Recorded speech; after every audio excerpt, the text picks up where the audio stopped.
Welcome to Texas. Est-ce que j'ai un bon accent, Gary? Pas ça, non. Pour la Belgique, c'est pas mal. Oui. Alors c'est vrai qu'on briefe le Grand Prix des États-Unis, enfin le US Grand Prix au Texas, puisque l'an prochain on aura aussi le Grand Prix of America Oui. sur la côte est, hein, dans le New Jersey, avec New York en toile de fond. Hein. Là, tu seras vraiment, tu auras un home Grand Prix, Gary. Mais le Texas, quelle réussite l'an dernier quand on a découvert ça, ce circuit. D'abord, qui est vraiment exceptionnel, cette ville d'Austin qui est pleine de charme. Tout à fait. Waouh! Oui. Et puis, il y avait, contrairement à d'autres grands prix, je pense, où on va sur le point des pieds, vraiment, on ne sait pas à quelle sauce on va être cuit.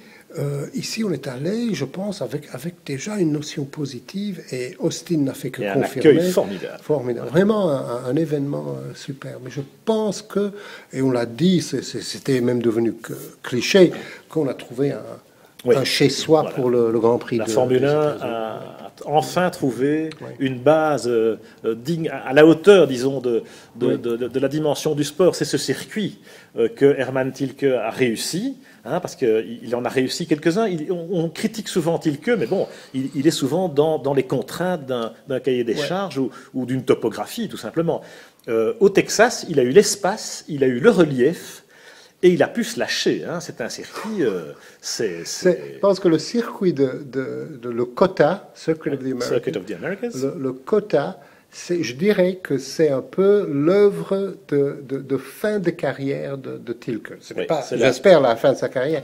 Mais il a résumé dans ce truc-là tout ce qu'il a fait ailleurs. Je dirais presque qu'il y a autant de virages dans ce circuit-là que sur tous ces autres circuits ensemble. De virages réussis, tu veux dire. C'est la cerise sur le gâteau. Chose, c'est la cerise sur le gâteau, et c'est très télégénique en plus, très, très spectaculaire pour les spectateurs. Les pilotes sont ravis. C'est une belle fin de saison parce que voilà, il y a une belle lumière d'été indien. Oui, c'est une ville qui est en fait dans cette région, et c'est une petite ville, toute proportion gardée, hein, Austin, mais une ville qui vit, qui est très jeune, qui est culturellement ouverte. Attention, Texas, bon, on a. Oui, moi, le vrai premier, Texas, c'est pas là. J'ai des préjugés vis-à-vis du Texas, et on m'a dit bien avant d'y aller, attention Gary, Austin, ce n'est pas le Texas. Ce n'est pas Houston, ce n'est pas Dallas. Voilà, et j'en connais un brin parce que je dis souvent aux gens, attention, quand je parle de ma ville de New York, je dis attention, New York, ce n'est pas les États-Unis. Ce n'est pas les États-Unis, absolument. Et c'est la même chose pour Austin vis-à-vis du Texas. Et on mange bien, les gens sont, au-delà du sympa, sont charmants et adorables. C'est une ville universitaire, donc il y a des gens, enfin il y a une population très jeune, la musique à tous les coins de rue, et les gens de la F1 se jettent là-dedans, se baignent là-dedans. Comme à Montréal. Voilà, un peu comme à Montréal. Il y a cette ambiance festive. Parce que souvent, Gary, tu le dis, hein, le microcosme de la F1 vit en vase clos, et c'est hôtel, circuit, aéroport, on ne bouge pas, et il y a très peu de contact avec la population locale ou avec la ville. Ici, Austin, on prend plaisir à aller boire un verre, à descendre dans la ville. Et puis il y a aussi ce public américain qui est très bon enfant et qui découvre la F1. Oui. Donc ils ont un côté un peu naïf, mais curieux. Oui. Et donc il y a une forme d'enthousiasme. Oui, c'est vrai. Et maintenant, bon, je pense que souvent l'Européen, il a tendance à regarder l'Américain qui regarde, lui, la F1 de façon... J'espère qu'ils vont pouvoir comprendre notre sport, combien sophistiqué comparé à... Tu veux dire qu'on a un complexe de supériorité. NASCAR et leur IRL. C'est un peu dommage parce que, je veux dire, ici, on n'arrive que difficilement à gérer un sport qui est tellement photogénique et tellement télégénique que ça se manage malgré soi. Alors que là, quand même, au niveau commercial, c'est autre chose. Absolument. C'est autre chose. Donc, on n'a pas tellement de leçons à leur donner.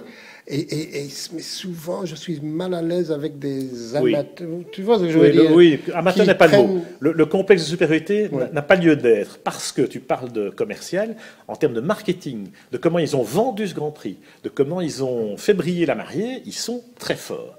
Et là, on a des leçons à prendre. Pour un premier, on a beaucoup de leçons à prendre. Voilà, pour un premier Grand Prix, franchement, c'était top. Tout à fait, depuis là, ce qu'ils ont eu MotoGP depuis. Oui. endurance, etc. Oui. Non, mais ça bouge. Hein, c'est un circuit qui a une vraie raison d'être. En revanche, c'est vrai que pour les États-Unis, il était temps d'avoir un circuit du XXIe siècle. Et est-ce que la F1 va pouvoir s'implanter sur le marché américain grâce aux quotas et accessoirement certainement pas, au Grand Prix à New York? Parce que ce n'est pas au détriment de quoi que ce soit. Voilà.